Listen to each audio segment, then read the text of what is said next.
Hello guys.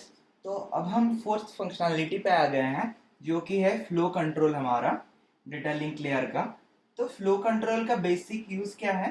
It restricts the rate of sending frames based on receiving side. मतलब अब तो data link layer में सारा data frames में कन्वर्ट हो गया है, तो किस रेट पे वो फ्रेम्स को भेज रहा है ट्रांसमिशन मीडियम के थ्रू, फ्लो कंट्रोल उसे कंट्रोल करता है बेस्ड ऑन रिसीविंग साइड। मतलब अगर रिसीवर के साइड पे कुछ डिस्क्रिपेंसी हो, कुछ प्रॉब्लम हो, वो रिसीव ना कर पाए या वो किस रेट से रिसीव कर रहा है, उस पर डिपेंड करता है ये फ्लो कंट्रोल मैकेनिज्म।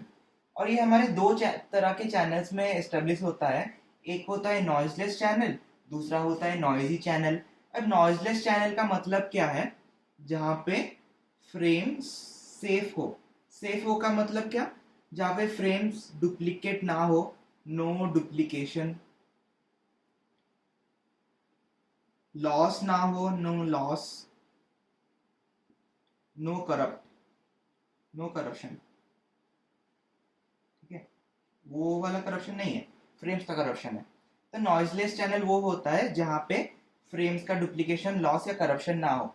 तो उसमें हम दो तरह के प्रोटोकॉल्स एस्टेब्लिश करते हैं, जो कि है सिंपलेस्ट प्रोटोकॉल, फिर stop and wait protocol.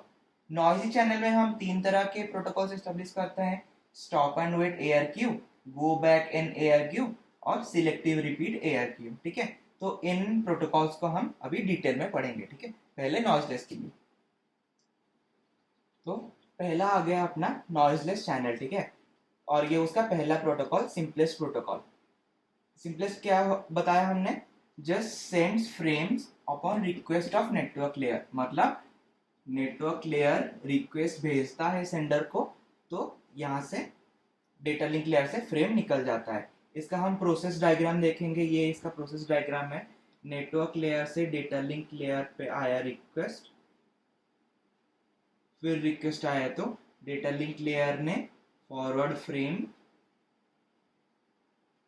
Forward frame, data link layer ने फ्रेम फॉरवर्ड कर दिया फिजिकल लेयर को, और वो चैनल में ट्रांसमिट हो गया। ये रिपीट होता रहता है, ये ट्रांसमिशन नेटवर्क लेयर से रिक्वेस्ट आता रहता है और ऐसे फ्रेम जाते रहता है, और इसमें कुछ भी नहीं होता। पर इसमें फ्लो कैसे कंट्रोल हुआ? ये रिक्वेस्ट से कंट्रोल हुआ नेटवर्क लेयर के। ठीक है, और ज़्यादा कुछ दिक्कत नहीं है इसमें। इसका टाइमिंग डायग्राम देखते हैं।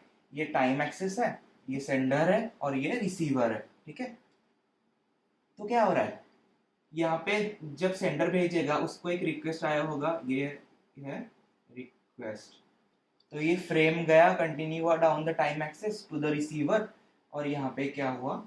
यहाँ पे हुआ अराइवल। ठीक है, फिर यहाँ पे भी कहानी वही सेम है, रिक्वेस्ट अराइवल, रिक्वेस्ट अराइवल। तो इसका टाइमिंग डायग्राम बन गया। ये प्रोसेस डायग्राम और टाइमिंग डायग्राम ध्यान रखिए, अच्छे से नोट कर लीजिए, क्योंकि ये क्वेश्चंस में डायरेक्टली आते हैं। हम हर एक प्रोटोकॉल के लिए प्रोसेस डायग्राम और टाइमिंग डायग्राम बनाएंगे। ठीक है, ये हो गया पहला सिंपलेस्ट। तो ये आ गया अपना दूसरा प्रोटोकॉल, जो कि है स्टॉप एंड वेट प्रोटोकॉल। ये काम कैसा करता है? This sends frame upon request from network layer. वही पिछले के जैसा काम कर रहा है। नेटवर्क लेयर ने रिक्वेस्ट भेजा तो फ्रेम भेजेगा, but waits for previous frames acknowledgement. ये है यहाँ पे इंपॉर्टेंट चीज। जो पिछला फ्रेम गया था, ये उसके एक्नॉलेजमेंट के लिए इंतजार करता है। उसका एक्नॉलेजमेंट जब आके पहुंचता है, मतलब एक्नॉलेज पहुंचा कि रिसीवर ने फ्रेम पा लिया, फिर ये दूसरा फ्रेम भेजता है, उससे पहले नहीं भेजता। तो इसका प्रोसेस डायग्राम ये है। ये सेंडर है और ये रिसीवर है।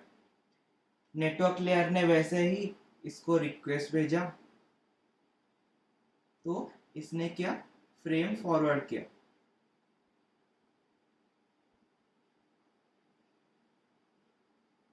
अब ये फ्रेम फिजिकल लेयर से होते हुए डेटा फ्रेम नाम से गया रिसीवर में। ठीक है, इस प्रोसेस के बाद रिसीवर दूसरे लाइन पे एक एक्नॉलेजमेंट फ्रेम भेजेगा।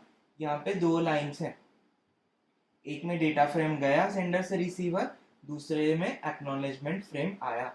जब ये एक्नॉलेजमेंट फ्रेम पाया डेटा लिंक लेयर, उसके बाद ही ये भेजेगा डेटा फ्रेम, अगर रिक्वेस्ट मिला हो तो। इसका देखते हैं टाइमिंग डायग्राम क्या होगा। ये सेंडर हो गया, ये रिसीवर, ये टाइम एक्सिस। तो डेटा स्टार्ट हुआ जब तब मिला होगा इसे रिक्वेस्ट। तो डेटा गया down the time axis to the receiver, यहाँ पे हुआ उसका अराइवल।